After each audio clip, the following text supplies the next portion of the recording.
हरियाणा के senior IPS अधिकारी Y पूरन कुमार की मौत ने पूरे देश को झकझोर दिया है।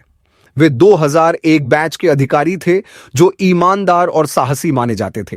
वे दलित समुदाय से थे और अक्सर जातिगत भेदभाव और प्रशासनिक गड़बड़ियों के खिलाफ आवाज उठाते थे। उनकी मौत 7 अक्टूबर 2025 को चंडीगढ़ के सेक्टर 11 स्थित उनके घर में हुई। उन्होंने अपनी सर्विस रिवॉल्वर से खुद को गोली मार ली। यह आत्महत्या थी, लेकिन पीछे छूटे सुसाइड नोट ने बड़े राज खोले। आइए शुरुआत से आज तक की पूरी घटना को सरल शब्दों में समझते हैं। कौन थे वाई? पूरन कुमार। वे 19 मई 1973 को जन्मे थे। इंजीनियरिंग की डिग्री के बाद 2001 में आईपीएस बने। हरियाणा कैडर में कई अहम पोस्ट पर रहे, जैसे रोहतक रेंज के आईजी। वे अधिकारियों के अधिकारों, सीनियरिटी और जातिगत भेदभाव के मुद्दों पर खुलकर बोलते थे। उनकी पत्नी अमनीत पी कुमार भी सीनियर आईएएस अधिकारी हैं, जो हरियाणा सरकार में विदेश सहयोग विभाग की कमिश्नर हैं। 2020 से ही उनकी जिंदगी मुश्किल होने लगी। एक बार शाहजादपुर पुलिस स्टेशन में मंदिर दर्शन के दौरान कुछ वरिष्ठ अधिकारियों से विवाद हुआ।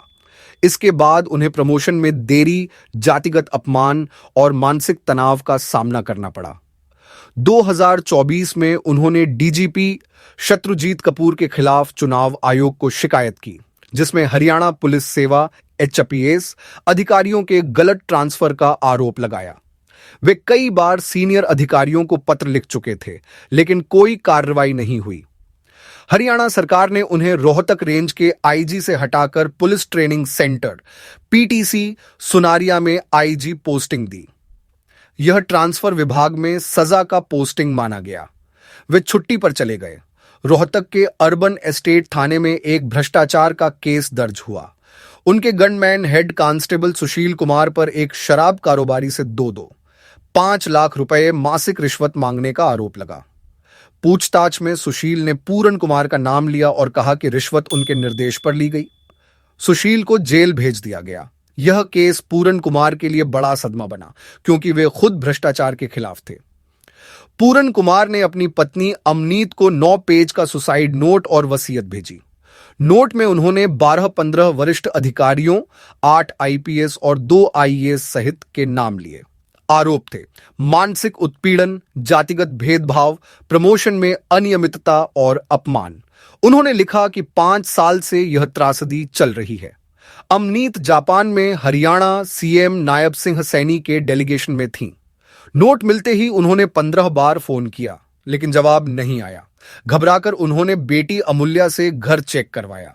दोपहर करीब 1:30 बजे पूरन कुमार ने गार्ड्स को बाहर भेजा और साउंड प्रूफ बेसमेंट में खुद को गोली मार ली।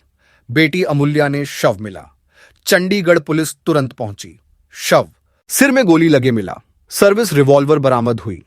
पोस्टमार्टम अगले दिन होने वाला था, लेकिन परिवार ने मना कर दिया। सुसाइड नोट और वसीयत संपत्ति पत्नी के नाम जब्त की गई। नोट में डीजीपी शत्रुजीत कपूर, रोहतक एसपी नरेंद्र बिजारनिया समेत कई नाम थे। आरोप जाति के आधार पर अपमान, झूठे केस में फंसाने की साजिश। अमनीत जापान से लौटी। उन्होंने चंडीगढ़ पुलिस को शिकायत दी। मांग डीजीपी कपूर और एसपी बिजारनिया के खिलाफ एफआईआर, उनकी गिरफ्तारी, परिवार को सुरक्षा। आरोप पति को 5 साल से जातिगत अपमान और तनाव दिया। शिकायतें नजरअंदाज की। पोस्टमार्टम बेटी के आने पर टाला गया। चंडीगढ़ पुलिस ने सेक्टर 11 थाने में एफआईआर दर्ज की। धारा 108 आत्महत्या के लिए उकसाना, बीएनएस और एससी एसटी एक्ट के तहत सभी 13-15 नामों, सेवारत और रिटायर्ड के खिलाफ हरियाणा सरकार ने डीजीपी कपूर को छुट्टी पर भेजने का फैसला किया। सीएम सैनी ने अमनीत से मुलाकात की। केंद्रीय मंत्री चिराग पासवान ने अमित शाह से बात की। निष्पक्ष जांच की मांग।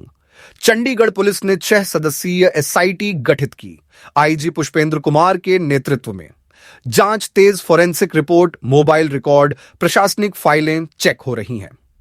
National commission for scheduled castes ने चंडीगढ़ डीजीपी को नोटिस दिया, विस्तृत रिपोर्ट मांगी। हरियाणा आईएएस एसोसिएशन की बैठक हुई। राजनीतिक बवाल। कांग्रेस आप ने बीजेपी पर दलित विरोधी होने का आरोप लगाया। राहुल गांधी, प्रियंका गांधी ने ट्वीट किया। यूनियन मिनिस्टर रामदास अठावले ने कहा, कुछ व्यक्तिगत मनुवादी सोच वाले जिम्मेदार, सरकार निर्दोष।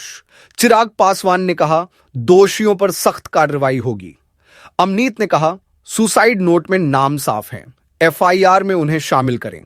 परिवार को अभी नोट नहीं दिखाया गया, पोस्टमार्टम कल 11 अक्टूबर संभव।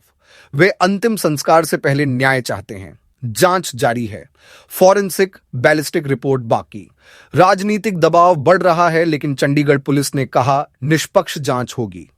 यह केस जातिगत भेदभाव और नौकरशाही की काली सच्चाई उजागर कर रहा है। यह घटना बताती है कि ऊंचे पद पर भी दलित अधिकारी सुरक्षित नहीं। उम्मीद है न्याय मिलेगा। हमारे चैनल को सब्सक्राइब करें।